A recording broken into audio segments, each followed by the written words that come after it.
many of you know, I hear many of you are working on the Harvard Water Security Initiative. And all of you are here because you know that you're really with somebody who is one of the foremost experts on water in the world, having originally from South Africa, but having worked all over the world, in Bangladesh, in Brazil, being one of the senior people at the World Bank on water, and then also serving as the country director of Brazil. And he recently was recruited back to Harvard to help restart the Harvard Water Program that was founded in the 1960s. And the Harvard Water Security Initiative, as many of you may know, has this great program, a conference coming up, lots of students are involved, and he's also an excellent speaker and a great teacher. And I think a testament to that is the fact that the undergraduates actually voted him. He won an award for his teaching last year. I think we have a fan sitting in the front row. And I also think what's interesting is that, you know, this being at a place like Harvard, at an academic institution, we have the luxury of really being able to think about big ideas that we hope are going to change the world.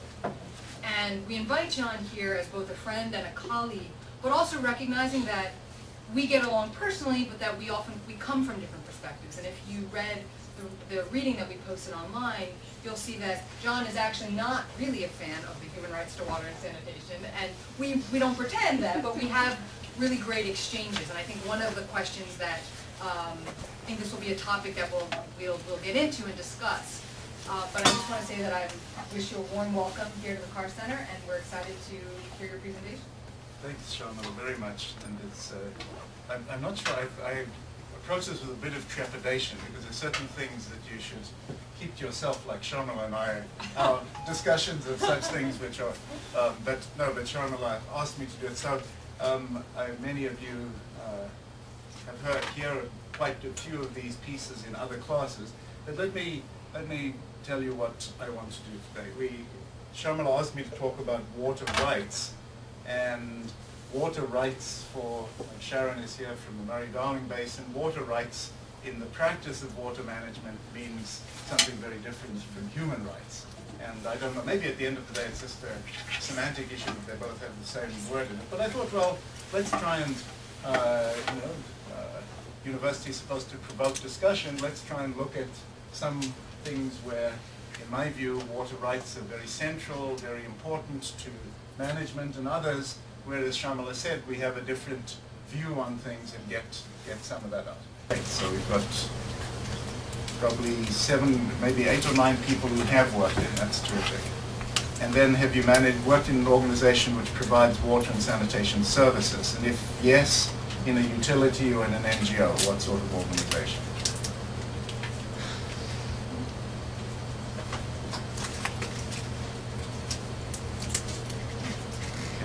Good. So we've got some in a utility, some in an NGO.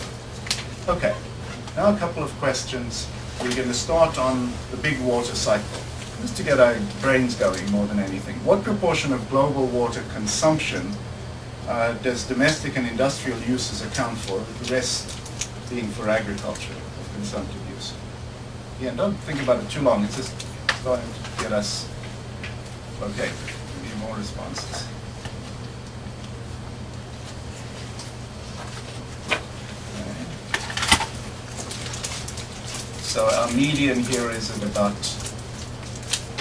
10%, and quite a few thinking about 30% of consumption, the domestic and industrial uses account for that. But this is, sorry, this goes off the right-hand side, which means we lose the industrial side. But these are some estimates of what we have in terms of agricultural withdrawals across the world, domestic withdrawals and industrial withdrawals, and then we have a big difference between consumptive use, which is here, and non-consumptive use, which is here. And you see that consumptive use is very small in the urban industrial part. So if we're looking at withdrawals globally, something like 68% agriculture, but if we're looking at consumption, it's 97% agriculture. Most of this just to establish to you that when we're talking about big water cycle, not everywhere, but in most places, we're talking primarily about agriculture.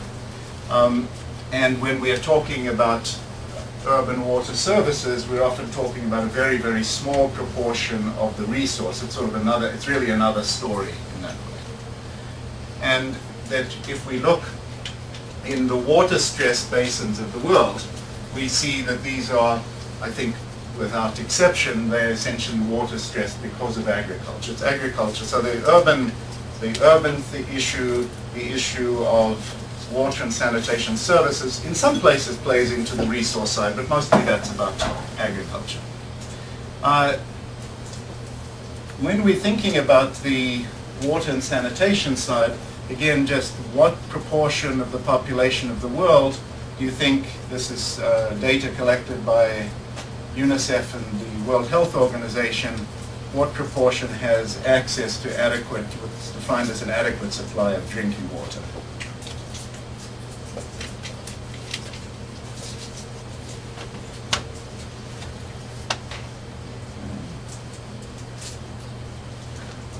So our mode here is that 30%, half think that 30% of people have access to an adequate supply, and nobody thinks that 90% have that. Well, if you look at the actual numbers, the numbers are that 90% of people have access by WHO, UNICEF thing. And if we look at how these have progressed over time, you see a very large number of people. It's something like 270,000 people a day over the last decade have got access to an adequate supply of drinking water and sanitation that didn't have it before. So this, I hope this gives you a bit of pause for thought, because we tend to have a view, now there are definitional issues here for sure, but we tend to have a view that the problems are quite different from the way it actually is. Okay, so that's all really by way of just getting everybody engaged a bit. Today, as I said, as Sharmila said, was asked to talk about water rights, that this is in the Carr Center and the Human Right to Water Center, and so the discussion cannot just be about that.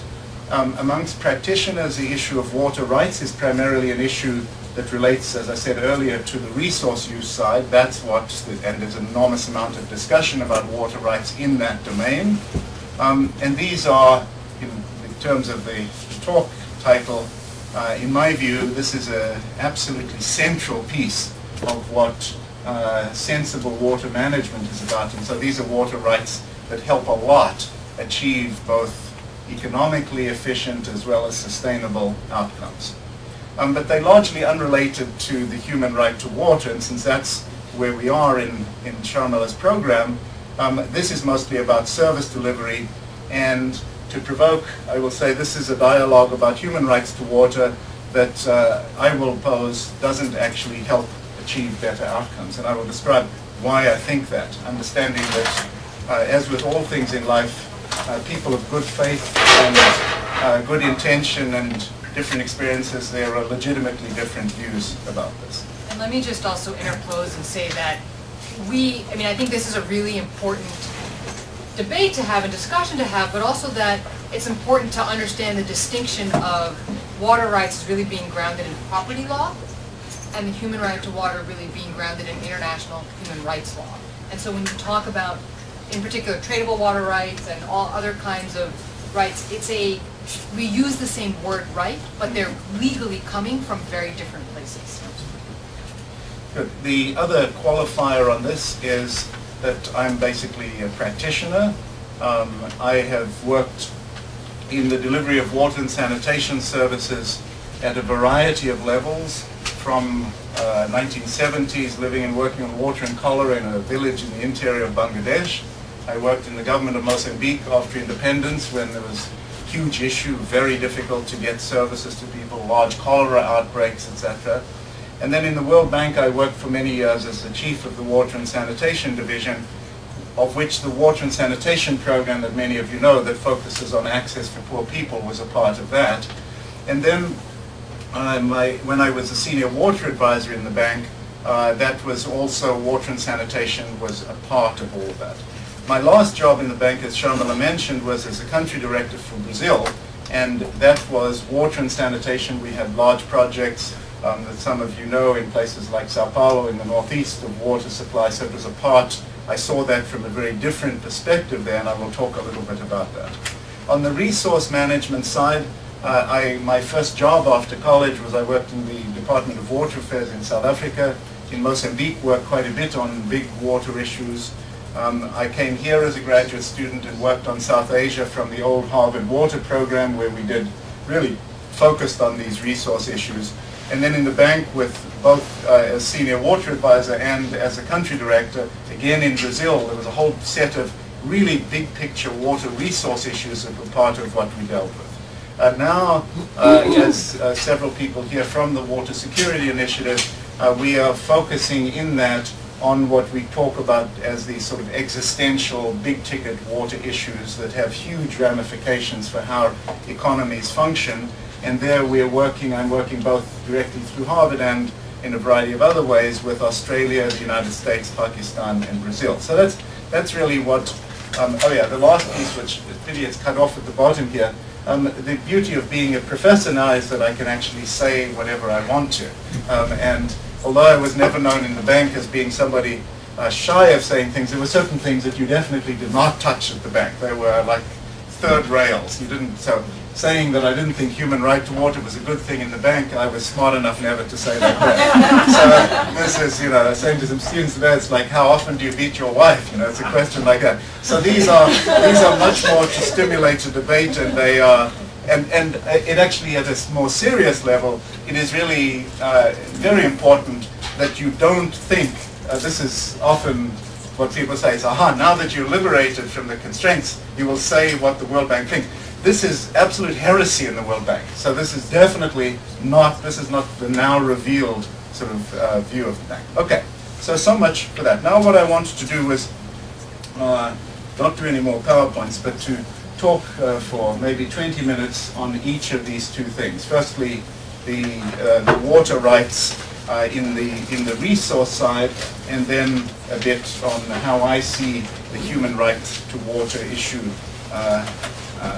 engage as from a practitioner's point of view. So on the water rights and the sort of big picture issue, this is really an issue about managing a scarce resource. And I want you to think about this just, you know, it's a big subject. We're going to just dip our toes into it. And I want you to think about the following place. Let's imagine we're in a space where water is scarce, an arid environment, in which we have entirely an irrigated agricultural economy, nothing else. And let's assume that the farmers grow only two things. They grow rice and they grow high-value crops, fruits and vegetables. First question, and let's think about it that it's a large irrigation system, and so these irrigation systems are typically gravity-fed open canals. How much do you think it costs to provide water to the farm gate through, so obviously the cost varies, but in this sort of system, that we don't have pumping, we have open canals, lined canals, large volumes of water. How much, anybody hazard a guess on how much per cubic meter would be a ballpark figure for what that might cost? Oh, I'm done. Okay, somebody. So it costs us $1, 100 cents a cubic meter to desalinate water. How much does it cost to do this? Yeah. So Sharon, how much does it cost in the $9? Cost a cent or two a cubic meter to build, operate, maintain that infrastructure. So that's one of the things when we talk about water being a scarce and precious resource. A cubic meter is a ton of it. How much? It costs 2 cents per ton to deliver this stuff. It's very, very, very inexpensive. But what's the value of that water? If we think of here now, so let's think that we've got a rice farmer and we've got a high-value crop, fruit and vegetable farms. Here we've got Indian irrigation system. What's the value of water for basic grains?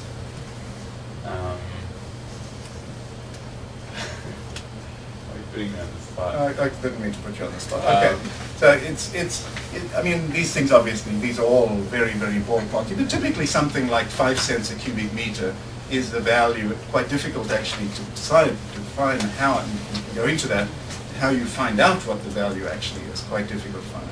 But let's imagine, and this is a typical figure, something like 5 cents a cubic meter to a rice farmer, and perhaps 80 or 90 cents a cubic meter to a fruit tree or a vegetable farmer. And now we have a system all set up, and we're in one of these black spots, and the climate is variable, and we have a drought. So we've got half of the water available. Everybody's used to getting 100, now they get 50.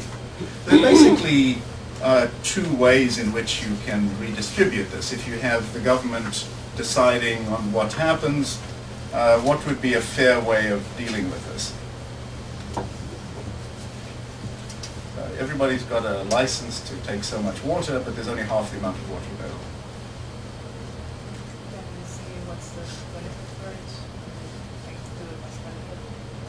Well, okay, it's a sophisticated government. Just a sort of seat of the pants government. You give everybody half, right? I mean, that's more like it. Everybody gets, and that's how it works. Typically, there's a license, or there's a right, or there's an entitlement of some form, and there's only half as much available, so everybody gets half. That's the, if you don't go to the Kennedy School, that's obviously.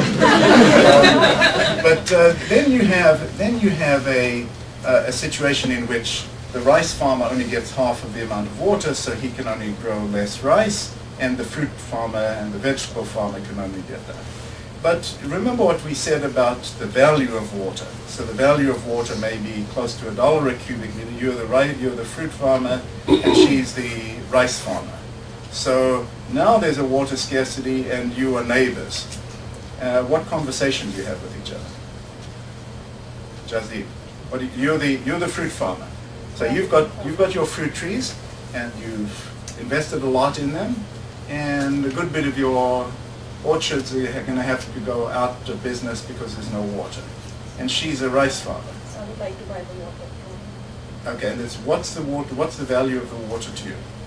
It's pretty high for me. Yeah, so it's probably around $1 a cubic meter. What's the value to you? 5 cents a cubic meter. So you have is an enormous possibility here for you being much better off, and she being much better off, by a system of mutually agreed on trade. Now if you look at that, and we've got the Murray-Darling is probably the best place. Jazdeep has just been there, Sharon knows it better than anybody here, in which we basically have a system where you actually have rights and you can trade these rights. And so we have a situation where we had a huge drought, everybody had an entitlement or a water right, all of them got cut, and if you had not had tradability, you'd have had much less rice, but you would still grow rice, she would grow much less fruit, and you'd have a very big economic impact. But what you have is a market, and you two come together along with many others, and the market price, what do you think if we look at this in a situation where we're in a relatively wet year, a market price, water will be trading at about 5 cents a cubic, 3 or 4 cents a cubic meter. So when it trades at 3 or 4 cents a cubic meter, will you sell your water? You're the rice farmer. No, you won't, because the value to you is 5 cents, so it's higher than that, so you can use all your water. But when it's higher than that, you're going to trade your water out. So the market clearing price there will go from 3 or 4 cents a cubic meter in wet periods to $1 a cubic meter in dry periods.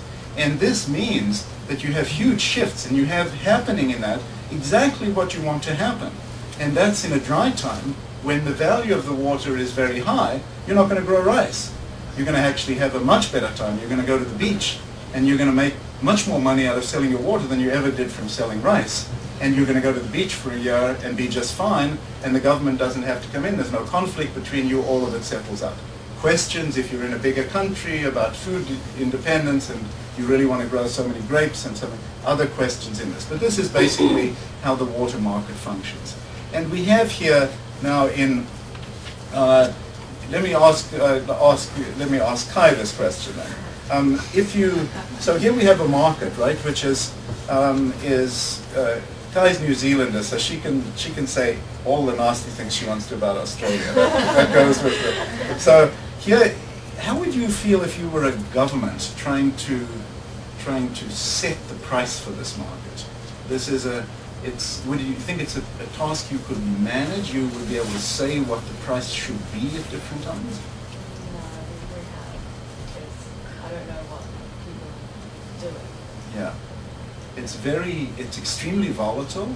It's very variable by space, by time, etc. So occasionally you will get a situation like some of you may know of this so-called water bank that they had in California. In 1991 they had a drought in California, and it was clear there was not enough water basically for agriculture in the cities, and the state put an enormous amount of effort into trying to do surveys with farmers in the city to find out what the market clearing price was, and the state set the market clearing price. It wasn't a market price, it was to clear buyers and sellers, and they did it that once, but you basically can't do it permanently. So there's not something that the state can manage. But what about when we had in South Africa, when we had after 1994, the water reform, there was a lot of discussion about, well, the value of water is this, this should be, the government sets that price, and you pay that. If the price is set at 60 cents a cubic meter, you have to pay to the government to get that water. So now we have a situation, let's imagine that the government could determine the scarcity value of water and would come in and say to Jasdeep, okay, this year you've got to pay not 3 cents but 60 cents because that's the... What did you think about that, Jasdeep? Probably would not pay. And, why not? Because it's not affordable, and so... No, but it is affordable. You're paying her that. Oh, she's still there. Yeah, she's still there. So 60 cents is affordable, so. Yeah, it is. But if they set the price, you would not only be paying for her water, you'd be paying for your water too. Exactly. And this would be interpreted as essentially a confiscation of property rights. Basically now all of this is not going from you to her, but to the government. So this is sort of always discussed, basically impossible to do because it would be, and how would you ever explain to a farmer that you would charge this amount? The last thing I wanted to make on this is an enormous amount, if you read, actually not anymore, I hope, ever again, but The Economist, the Wall Street Journal, they'll always say, set the price of water right and this will all be set, this will all be fine. Now, think of the case we're talking about. If the cost of providing this infrastructure is 1 cent a cubic meter, and the value is 50 cents a cubic meter, is charging somebody 1 cent a cubic meter going to change either of your behavior?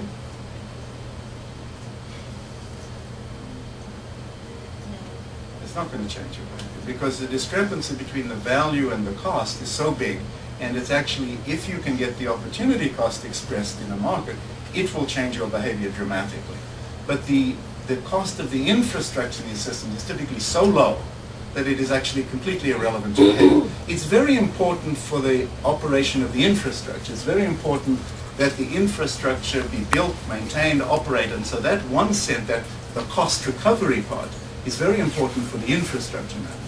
And there, you see that in many of these systems, even that 1 cent, just look at the Indian case or South Asia, we were working on a report on India some years ago, and we had, it was a time when all of the PPP stuff was flying around. So there was BOT and BOOT and B this and B the other. And we had the infrastructure financing services were part of our team.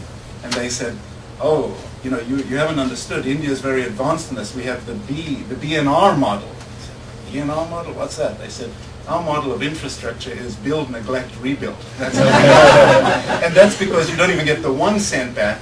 So the 1 cent is hugely important for the infrastructure functioning. And when you go out to the farmer, you can explain why he has to pay 1 cent, because that's for keep the canals operating, the guys who do it, etc.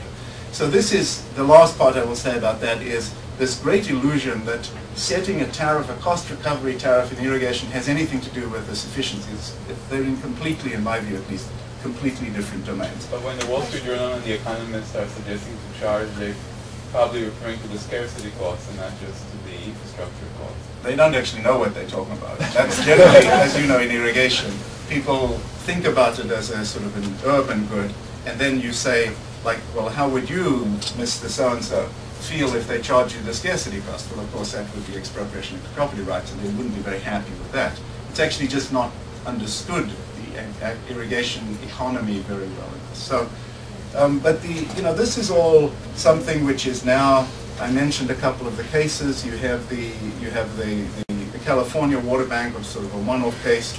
The Australian case is, I think, the most interesting case in the world.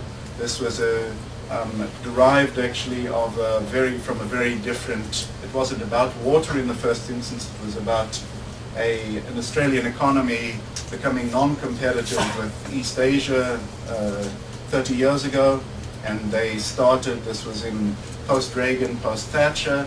And rather than going a privatization route, they went a route which talked about competition. And that competition policy, for a variety of reasons, was incredibly important to a small economy that you had to open everything to competition. And water was fingered as one of the things in the competition policy. It was 5 or so, Sharon, that were the key issues. And amazingly, water as a key constraint to production in Australia was put into this very major sort of reform of how the economy worked.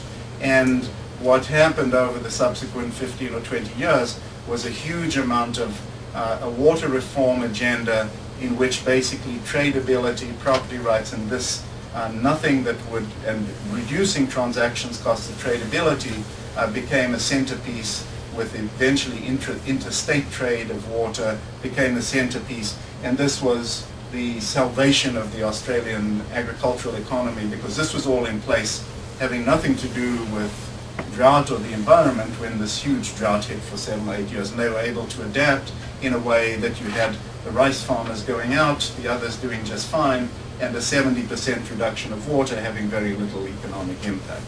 So there are other places which do this. Chile, in fact, with a very similar, actually, sort of political context of a place very far from markets, in which high-value agriculture and wine was absolutely critical, very water scarce, and they put in place a similar system with a very different geography, a much more difficult geography, because it's very thin, they're very unregulated, short rivers, with all of these having still, there are issues in particular on hydropower and consumptive uses in Chile that remain different. Mexico moved down this road quite a bit. You start seeing some of it happening in places like Brazil, and even in India you start having in places like Maharashtra some of this happening. So this is just, for me, the water rights, this issue in the increasing situations we have of scarcity. If you do not have fungibility, if you do not have ways in which there can be deals amongst people that can be win-win for those people, you start getting enormous inefficiencies and enormous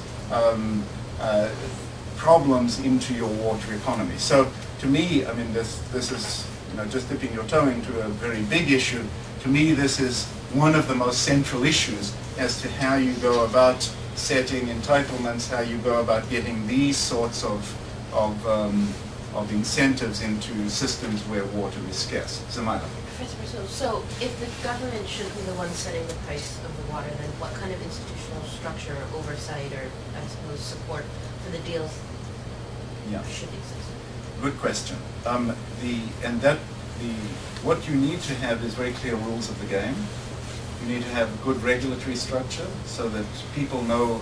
A great deal of difficulty knowing what you're buying. Because land, if you're going to buy land, you can walk around it and you can see it and you can say, this is what I'm buying.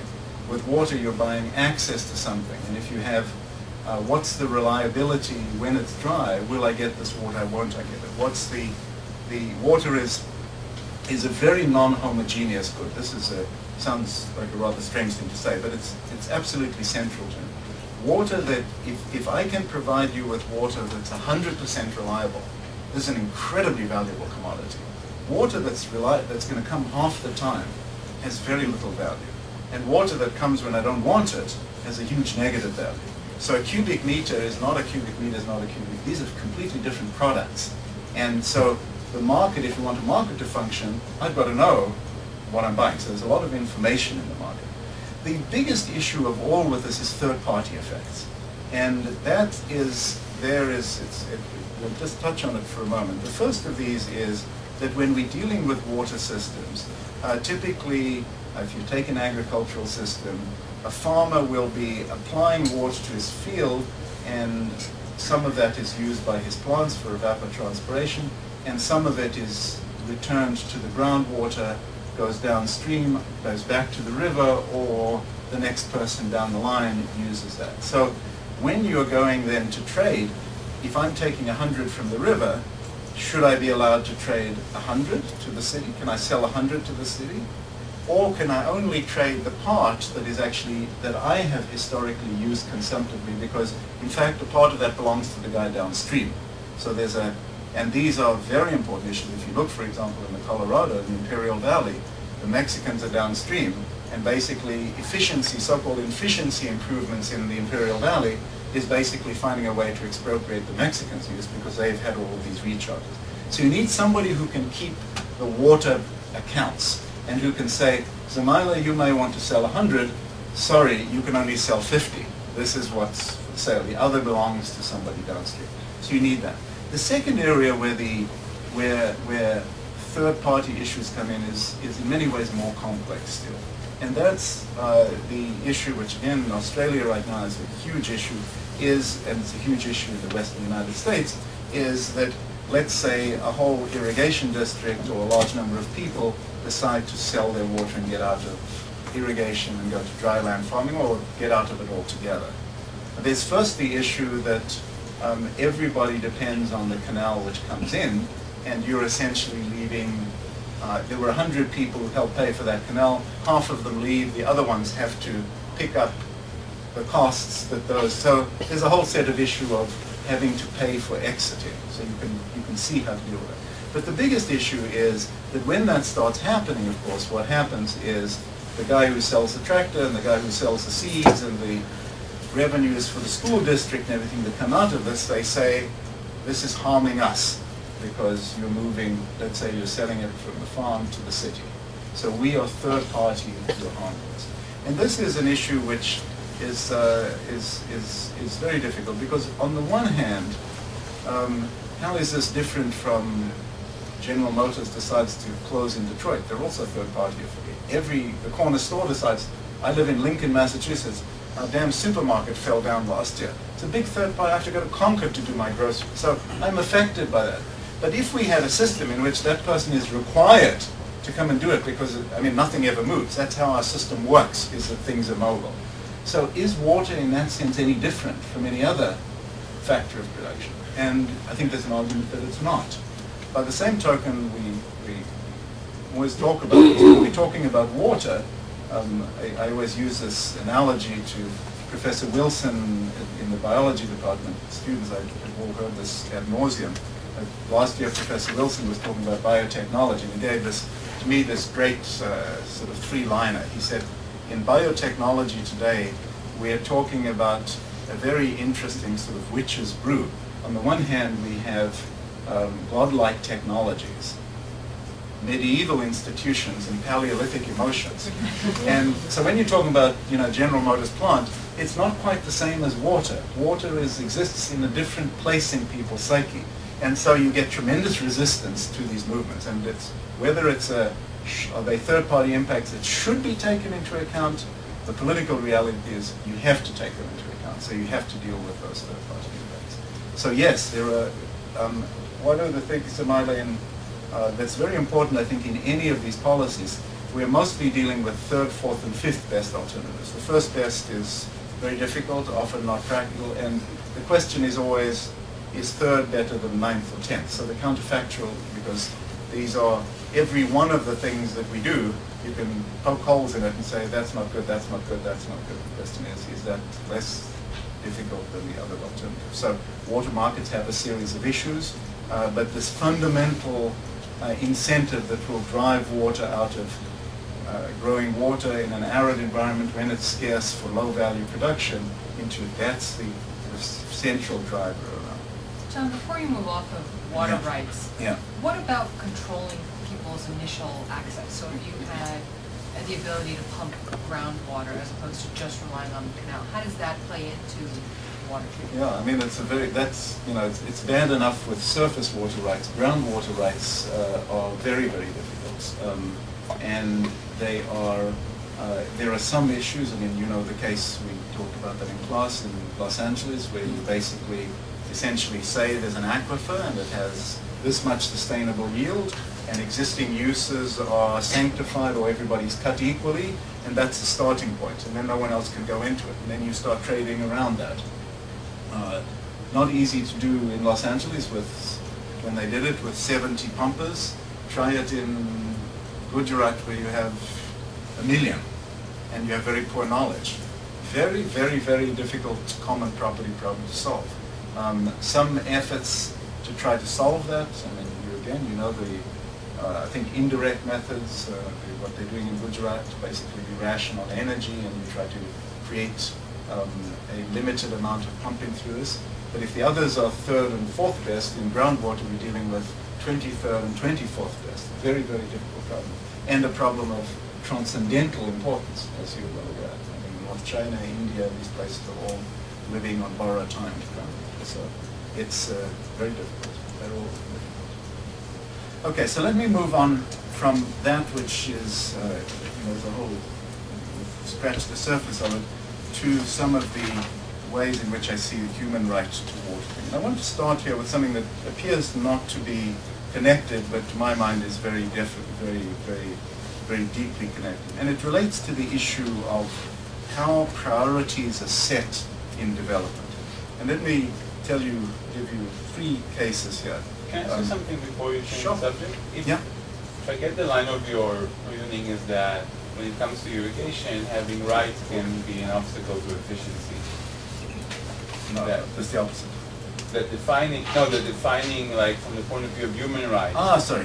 With like No, human rights, I don't know how, is human right defined in, I never heard about it in irrigation. No, but in the sense that like there's a feeling that I don't have to pay for water because I have a certain entitlement to it, so it should like, and an aversion to have a price mechanism because I have a certain entitlement to water.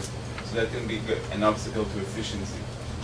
But that's only applied to irrigation, and considering that domestic use is such a small fraction of the total use, with that, I don't see how that applies to a right or to a same sentiment or a principle when it applies to the consumption of domestic water or sanitation water to overall efficiency.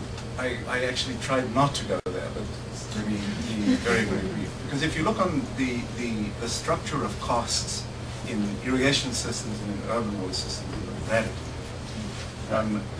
These 1 cent a cubic meter that it costs you for irrigation water is $2 a cubic meter in urban, because you put it into pipes. I mean, you know this well enough. Irrigation water is low value, high volumes. It's very, very cheap. These systems are very cheap. When you treat it, you put it into pipes, you pressurize it, you get very small quantities and a lot of money into it. And then, especially if you then treat it at the other end, as you should do. So then it's $2 or $3 a cubic meter. Now that part is there if you look at the, if you will, at the sort of the relative ratio of the resource cost and the financial cost of producing this. If I'm buying water, even if I'm buying water at 30 cents a cubic meter or 50 cents a cubic meter, which is extremely high in a market, it's 30 cents on top of $3. It's not that big a deal in comparison to the costs on the urban side of all the infrastructure. So on the urban side, the cost of the infrastructure is the issue. In agriculture, the resource cost and the opportunity cost, in my view, is the economic issue. So therefore, a whole set of pricing issues on urban use are central to more efficient and industrial use. Is that? Yeah. Okay, let's try and get through, and then we can come back to some of those, some of the other issues. So on the, first of all, on the development priorities issue, I mentioned earlier, I lived in the mid-1970s in Bangladesh. And is anyone here from Bangladesh? Anyone been to Bangladesh? No Bangladesh? Right, so this is in Kumila district, in a place where the Rural Development Academy was, and I worked at the Cholera Research Lab at that time. And I lived in this village that was actually on an island in the Meghna, the Donagoda Delta there. It was very interesting. This was 1976. People lived a life of unimaginable misery. Life expectancy of a woman in 1976 was 47 years. The place that I lived in, there was not a market. There was, it goes without saying, there was no improved water supply, there was no sanitation, there was no electricity. I then, 20 odd years later, we had, some of you probably knew him, Mr. Wolfenson, who was our president of the World Bank. And Mr. Wolfenson, when he came to the World Bank, discovered poverty, and he thought, this is a really interesting thing.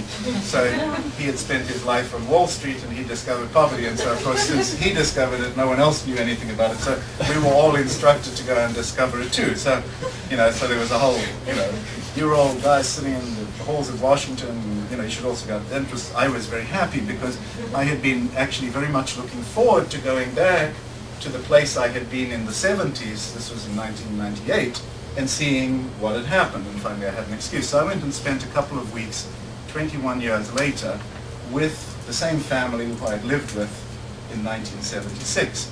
And before I went there, being a bureaucrat in the World Bank, we produced these poverty reports. And so I read the poverty report for Bangladesh. And the poverty report for Bangladesh had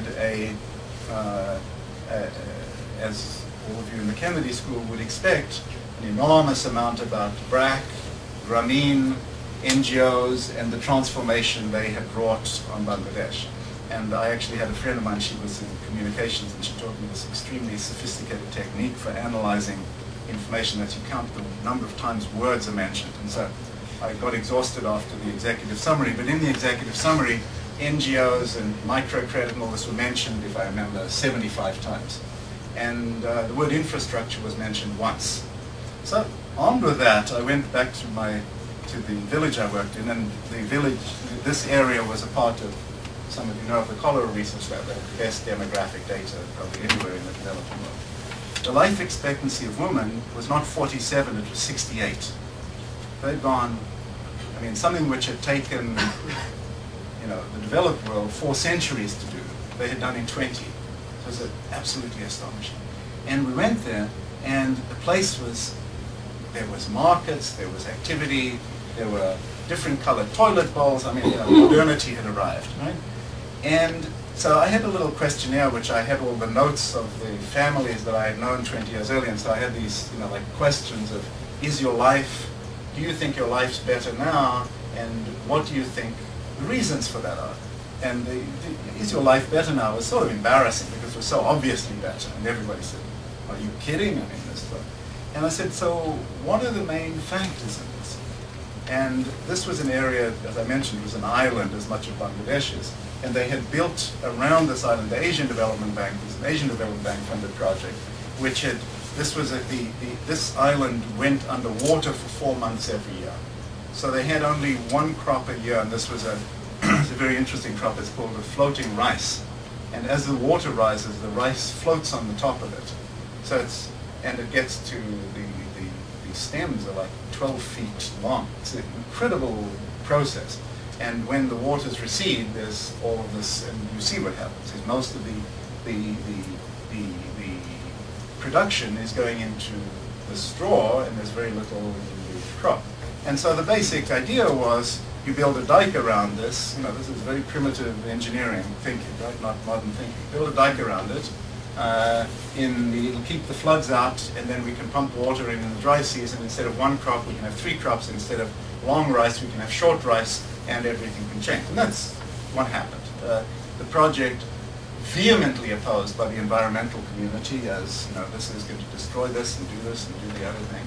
The resettlement was terrible, lots of corruption. The dike actually fell down in the first year, it makes things much worse because then nothing drains off, it all goes in. So it was a project which had all of the things that were wrong in projects happened. And when you said to people, how's your life today? It was transformed because they now produced 3 times the production they had produced before. You said, why is that? And they said, are you stupid? Can't you see? It's the dike, stupid, right? So the interesting, I said, oh, that's great. Okay, so that's the dike. What else? And they said, well, the other thing is we can get to markets. This had been, Bangladesh is all delta. It had been, a few miles of road and then a ferry and then a few miles of road and a ferry. Now there were bridges you could get to Dhaka not in 12 hours, but in 3 hours. And then the third thing they said was the sweatshops. This was the other transformative thing. 1 million girls working in sweatshops, bringing money home. So, here I was reading the World Bank report about BRAC and Grameen and micro. I said, yeah, but what about BRAC? Well, they hadn't really heard of BRAC. bromine was a player. But this basic thing about infrastructure for people who had none, who had had no possibility of effective production, that this had, in the international community, the sort of pendulum had swung away from what was once a sort of boring old business of building infrastructure in developing countries like rich countries, had swung dramatically away. And this was when, towards the end of the 1990s, if you looked at the World Bank of all of its lending, its infrastructure basically didn't do infrastructure virtually anymore. 5% had gone from 50% of its lending to 5% for infrastructure. If we look at agriculture, in the 1970s, the World Bank, about 30% of its lending was for agriculture. When the food crisis hit in 2007, that had gone from 30% to 3%. What had grown was the whole MDG agenda, the social agenda, education, health, all of that sort of agenda had basically taken this up. Now, what this was, you know, that education and health and those were good things to have was undoubtedly true. But what was very interesting that was happening in the World Bank at this time was there was incredible unhappiness amongst the borrowers of the World Bank with this move. That basically they were feeling that an institution like the bank, very much with the priorities set by the European countries, the United States, to whom things like infrastructure were no longer the things you wanted, with an agenda that was, and I'm probably lumping too many things together here, was the social agenda, the human rights agenda, the environment. This was the agenda for us. And this became a huge issue in the bank. There was tremendous unhappiness from the developing countries.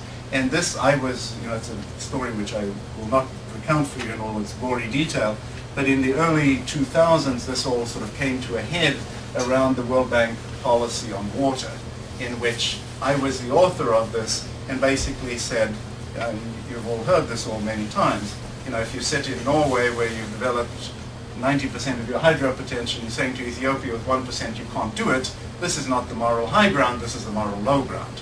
And if you're telling countries that they can't store water, that they can't build the infrastructure that you have and you need, this is not the ground you should be in.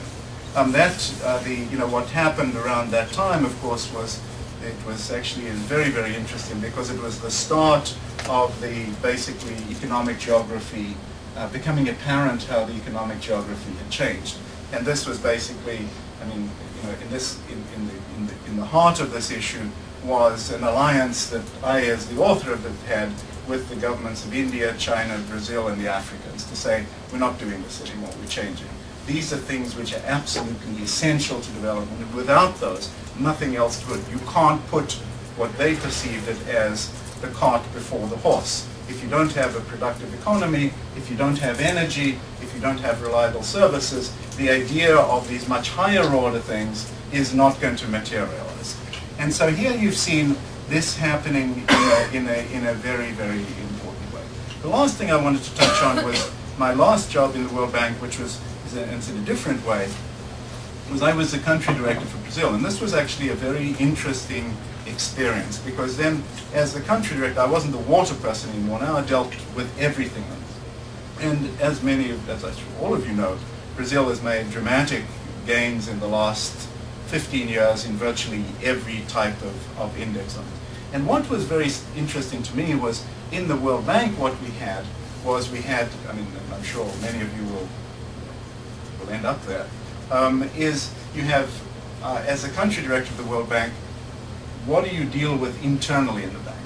You deal with a water specialist, a road specialist, an energy specialist, an environmental specialist, a gender specialist, and the list goes on and on and on and on. And all of them look at the world, and all the, all the gender specialist sees is gender everywhere, and all the water person sees is water everywhere. So they come in, and they are very much like they call it in Brazil, a one-note samba, right? It's no matter what, just dong, dong, dong, dong, dong. And it's always, the problem is always that. And if you sit in Norway, you always look at all the developing countries and it's sort of a two-note samba. It's corruption and human rights. I mean, something like that, right? But then you see what's the reality of these places. And it's a completely fascinating experience. because there you have a democratic system. You have mostly young governors. We worked with the states particularly, and they sort of hear all of this. I don't know about that, I don't know about that. But they're elected, they're out there, and they have 2 or 3 things they want to do. And the great interesting part in this for me was understanding that if you come with all of these sort of, all legitimate, all of the things I had mentioned, all important, that if you come into a place and you say, this is what you're going to do, this basically doesn't work. But if you come into a place, and especially where you have some expression through political processes of what people actually want, the governors had a pretty, they were elected, right? So whether they did their cost-benefit analyses correctly or not is a different story. But they had basically a sense of these are the things that are most important for our people. And the second thing they had was whether their 2 or 3 things were number 1 and 2, or whether they're 9 or 10, that was in fact the only thing they were going to spend political capital on, because that was their priorities.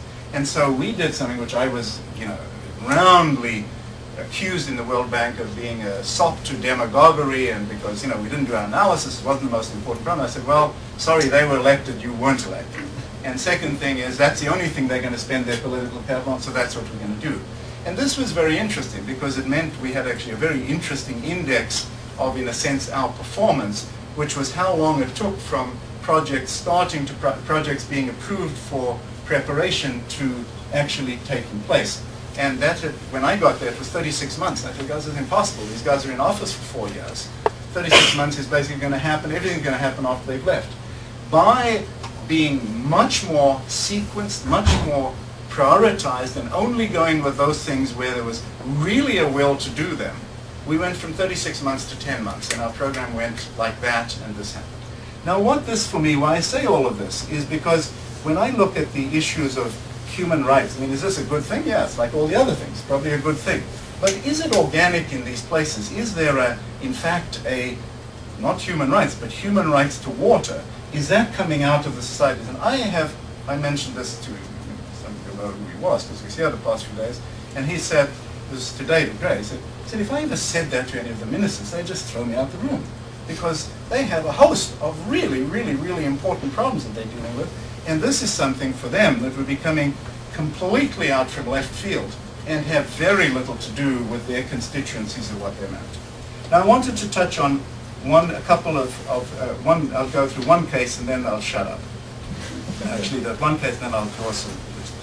South Africa. South Africa is, as always exalted as having the most modern constitution in the world, in which water, and in their water law, we have 2 very interesting pieces in the water law, which is, one is that there is, and for those of you, I don't know if any of you knew Kader Asmal. Anybody know Kader Asmal?